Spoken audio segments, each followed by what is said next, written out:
semua. Adil Katalino, Bajuramin Kasaruga, Basengan Kacubata. Salam. Selamat pagi sadonyo. Om Swastiastu. Horas. Alhamdulillahirabbil alamin.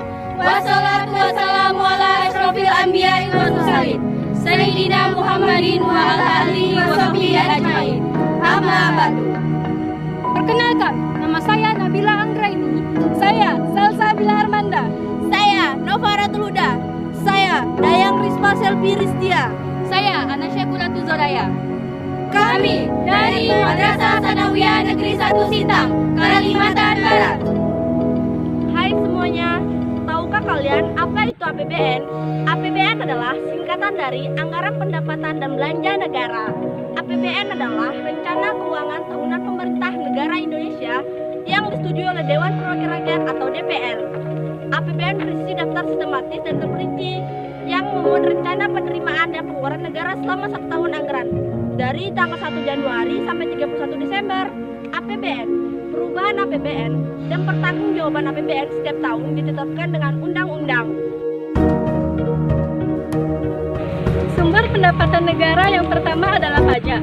Pajak adalah pungutan wajib yang dibayar rakyat untuk negara dan akan digunakan untuk kepentingan pemerintah dan masyarakat umum. Pajak dibagi menjadi 2 jenis, yaitu pajak negara dan pajak daerah. Pajak negara contohnya pajak bumi dan bangunan, pajak penghasilan, dan pajak penjualan. Pajak daerah contohnya pajak penerangan jalan, pajak kendaraan bermotor, dan pajak hiburan. Sumber pendapatan negara yang kedua yaitu sumber pendapatan non-pajak.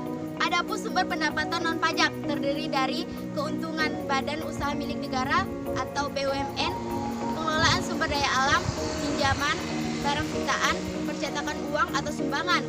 Penerimaan pajak. Penerimaan pajak merupakan sumber penerimaan yang dapat memperoleh secara terus-menerus dan dapat dikembang secara optimal sesuai kebutuhan pemerintah serta kondisi masyarakat. Hibah. Hibah adalah pemberian yang diberikan kepada pemerintah tapi bukan bersifat pinjaman. Fungsi APBN. 1. Fungsi otorisasi. Fungsi otorisasi mengandung arti bahwa anggaran negara menjadi dasar untuk melaksanakan pendapatan dan belanja pada tahun yang bersangkutan. Dengan demikian, pembelanjaan atau pendapatan dapat dipertanggungjawabkan kepada rakyat. 2. Fungsi perencanaan. Fungsi perencanaan mengandung arti bahwa anggaran negara dapat menjadi pedoman bagi negara untuk merencanakan kegiatan pada tahun tersebut. Bila suatu pembelanjaan telah direncanakan sebelumnya, maka negara dapat membuat rencana-rencana untuk mendukung pembelanjaan tersebut. Contohnya, pembangunan jembatan, pembangunan rumah sakit, pembangunan gedung DPR, dan sebagainya. 3. Fungsi pengawasan.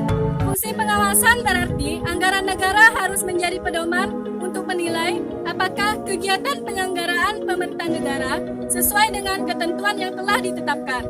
Dengan demikian, rakyat akan lebih mudah menilai apakah pemerintah menggunakan uang negara untuk kepentingan tertentu itu dibenarkan atau tidak. 4. Fungsi alokasi.